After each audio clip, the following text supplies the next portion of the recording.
Hi, my name is Jack, and this is the story of my calendar year Triple Crown hike, a 9.5-month journey along the Appalachian, Pacific Crest, and Continental Divide trails. It takes most hikers 4 to 6 months to complete just one of these trails, but I must complete all 3 before December 31st. To put the challenge into perspective, more people have been to the moon than have completed a calendar year Triple Crown.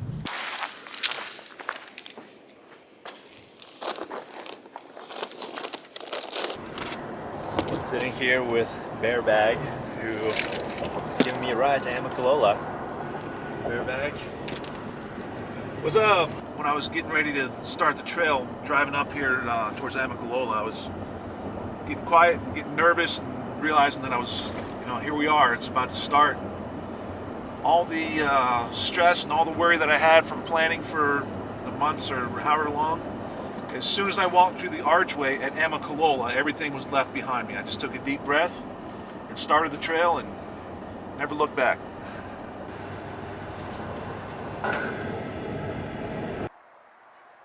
Bearbag dropped me off. These are the famous arches. And now it is 8.5 miles that don't count until I get to Springer Mountain. Amicalola Falls and the 8-mile approach trail are not part of the official Appalachian Trail, but walking through the arches at Amicalola has become a tradition amongst hikers, so the majority of hikers will start their northbound Appalachian Trail hike at Amicalola Falls and continue on to the official start point of Springer Mountain, Georgia, and from there walk through 14 states over 2,190 miles to the endpoint of Mount Katahdin in Maine.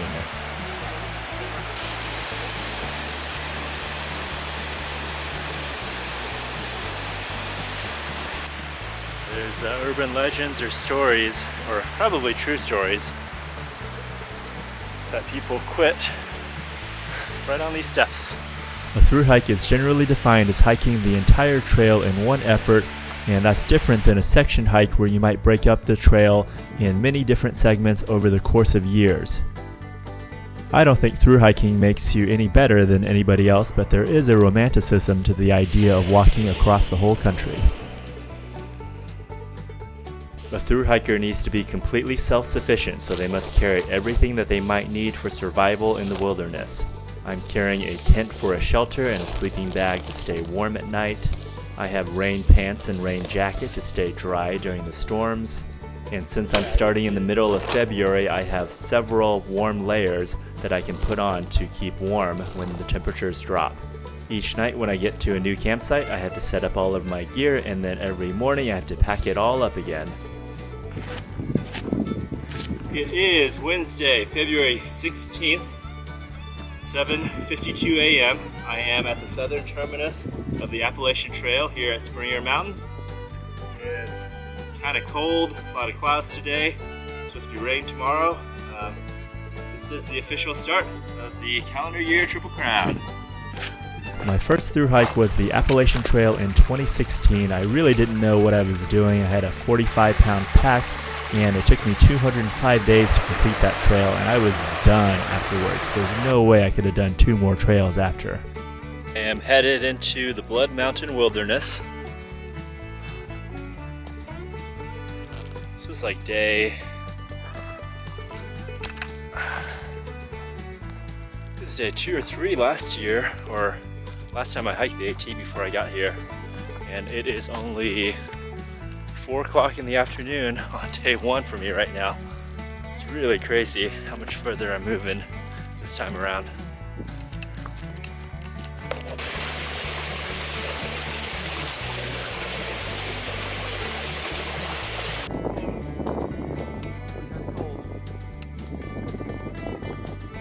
So I've done about 25 miles now. I would really like to stop. I'm starting to feel tired.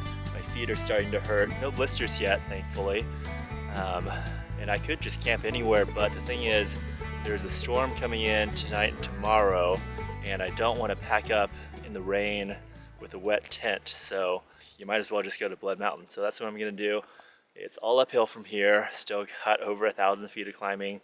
At the end of a day, it's gonna be like 29 miles or 30. Yeah, 29 or 30 when I get up there. So pretty big first day. Definitely gonna be feeling it. Day 2 started cold and rainy, but it was only 2 miles downhill to Neal's Gap and the Outfitter mountain crossings.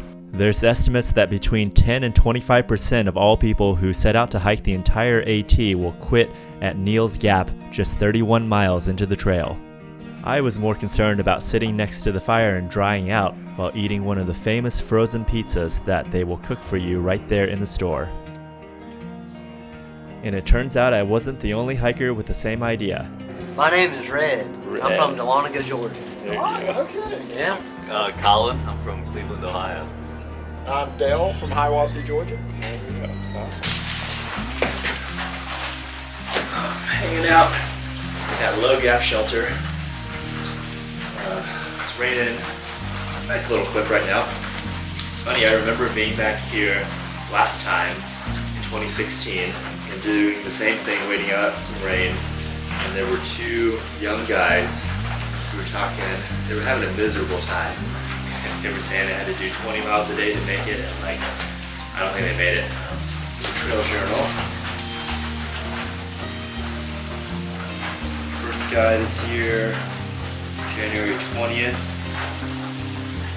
So 6 people in January. Looks like about 8 people in February so far. But I kind of like that about this. It forces me to go. Forces me to get out in this, which it's really not so bad once you get out into it. It's just the thought of being in the rain and the cold.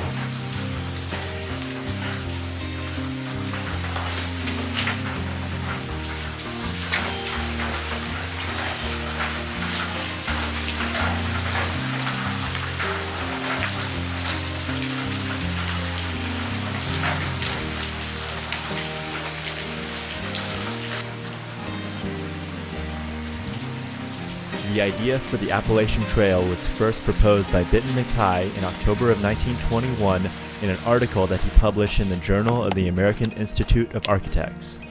Mackay envisioned a trail that would give easy access to outdoor recreation and play to the large population centers all along the East Coast. The camp community is a sanctuary and a refuge from the scramble of everyday rurally commercial life. It is in essence a retreat from profit. Cooperation replaces antagonism, trust replaces suspicion, emulation replaces competition. An Appalachian Trail with its camps, communities, and spheres of influence along the skyline should, with reasonable good management, accomplish these achievements, and they possess within them the elements of a deep dramatic appeal. I'm at Dix Creek Gap right now. Did 19.1 miles today, so that makes it right about 70 miles. In the last 3 days, it's 4:25, so decent time today. Definitely a little bit slower. Going to a little hostel right over here, half a mile from the trailhead, and from there I can get into Hiawassee, which is one of my favorite little towns down south. That was my first town stop last year, or last time as well. I think it took me 6 or 7 days to get here last trip, and now here I made it in like three days. But Hiawassee has an all-you-can-eat fried chicken buffet, so hopefully that's still there. Really looking forward to that. But these are the little calculations that I have to make out here. Is if I were to keep going, I could still hike 3 or 4 more hours, make it at least another 5, 6, 7, 8 miles. And these little stops will add up, and it's all these little decisions that will really, in the end, tell whether I will succeed or fail on this endeavor. But I think it's a good decision today. I'm pretty tired. My feet are beat up, so they need to rest. Yeah, I'm really excited to get into town and eat some food. There's fish, there's shrimp. Thru-hikers are great at walking and eating. A typical thru-hiker might burn anywhere from 4,000 to 6,000 calories a day. Getting enough nutrients is crucial for me this year. I'm aiming to eat between 4,500 and 5,000 calories when I'm on trail, and then closer to 6,000 to 7,000 calories when I'm in town. Without adequate calories and nutrients, I'll be at a much greater risk for injury, and I won't be able to maintain the high energy levels required for these long days. Here's round 2.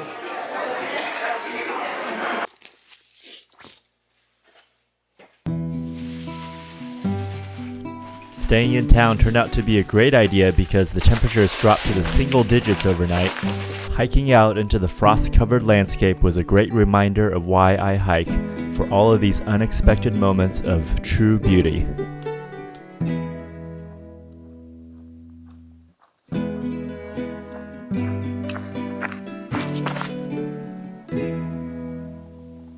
It is Saturday, February 19th, 11:54 a.m. Made it to the North Carolina-Georgia border. Actually have a new sign. This wasn't here in 2016. So making really good time, 3.5 days to get here. We're gonna push on ahead, do about 24 miles today. I feel really good. Spending last night in town was definitely the right move. My feet feel much better today. My body feels really strong. I gained like 3 pounds from the food that I ate, or I ate 3 pounds of food at that buffet, and I really feel it in my body today. My body feels much stronger than it did yesterday. Cool tree.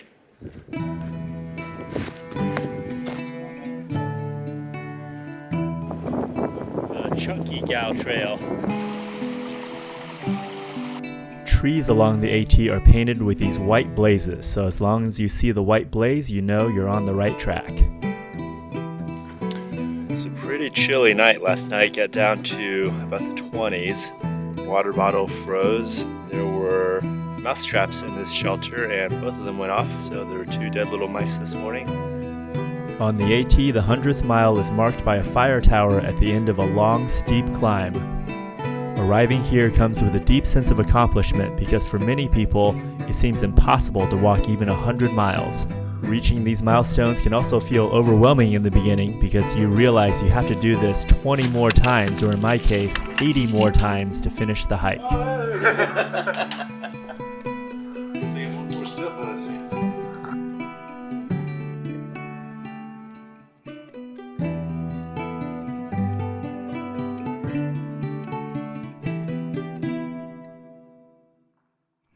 Comes in.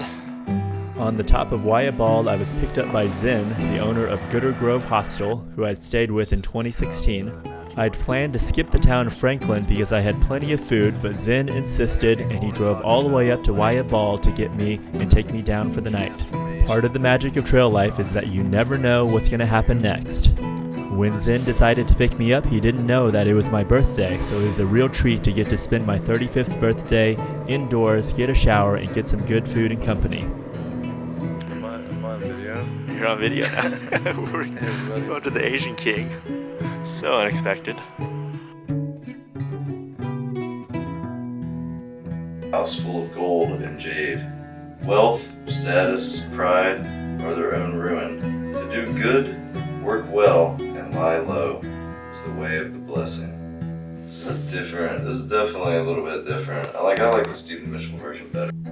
While I was making this episode, to my shock, I learned that Zen passed away in his sleep on March 17th of 2023. Zen was a truly unique character, and it's sad that future hikers won't get to sit with him on his porch and learn about his unique views on life, the universe, and what it's all about. No, I just want to capture your personality. It's such a, I think if you keep doing this for 20 years, you're going to be one of those old people that everybody's like, you got to go.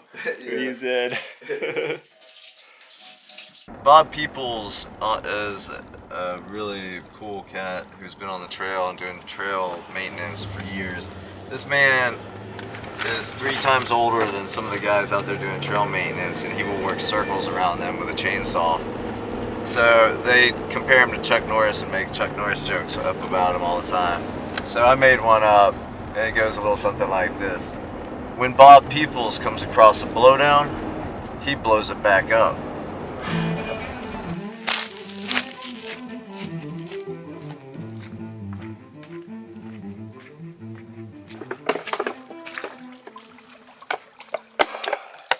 About 6 miles until I get to the NOC. And at the NOC, I plan to get some food. There's a restaurant there. And I need to pick up a package, a resupply,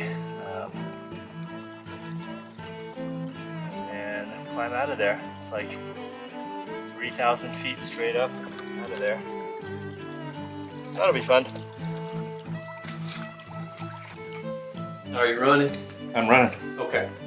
Hey there, I'm Coach, and I'm in the process of hiking the Appalachian Trail.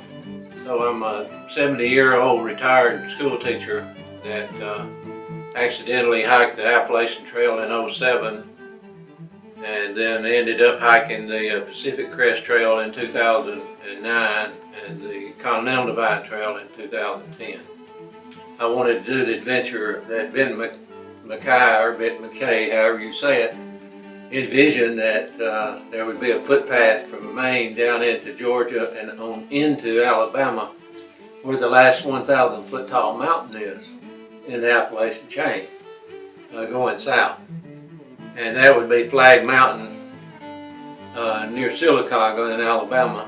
So there's 177 miles of pinhoti, and that will run you into the Benton McKay Trail, which you can take over to Springer Mountain, and then you can hike all the way to Maine, and that will complete the footpath that Benton McKay envisioned. So that's what I decided at age 70 that I would attempt, and on January the 3rd I started. So I've been out about 7 weeks now and done a little over 500 miles.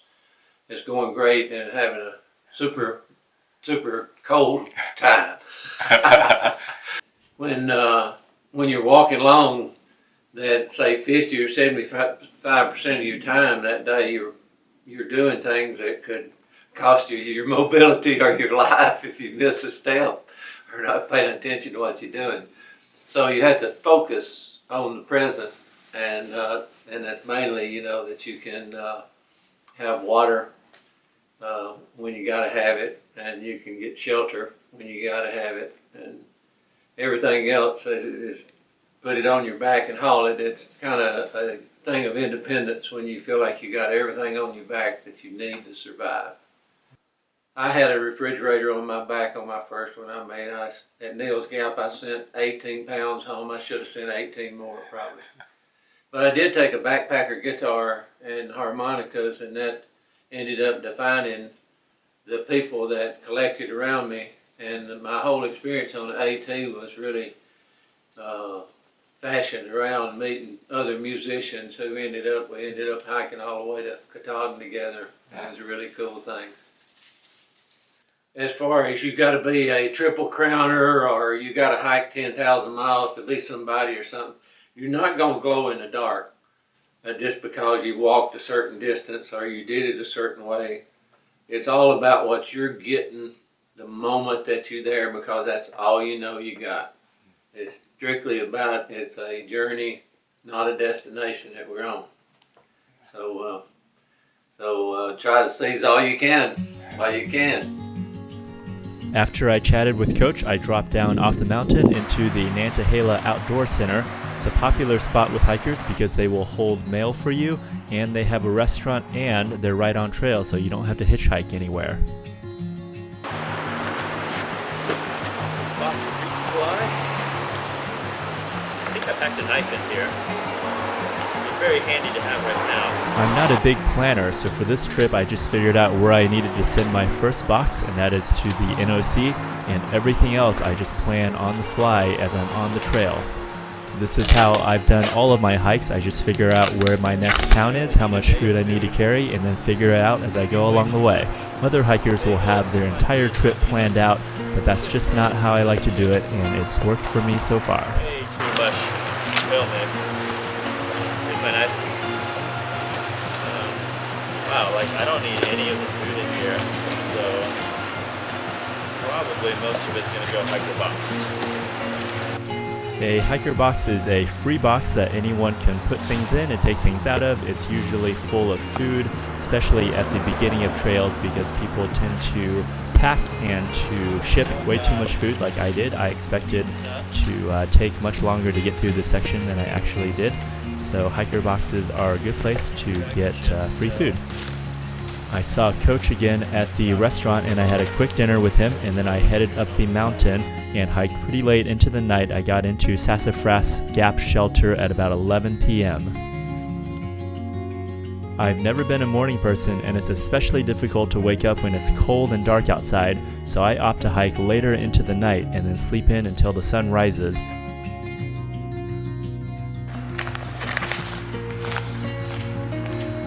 This is the top of Chia Bald. Pretty amazing view this morning. Getting intermittent rain, but that's pretty cool.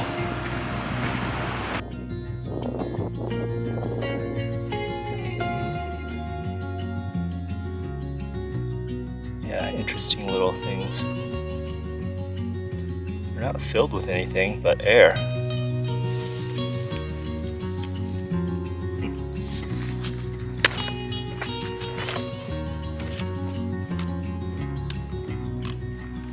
Oh, there it is. There you go. Oh, thank you. You're welcome. And then we got some dessert. Where are you from? Down there. Yeah, flip it down the road. Cool. Yeah. Oh, do you guys run the little hospital? Thanks for watching. Join me next episode as I enter the Great Smoky Mountains National Park and kick this hike into high gear.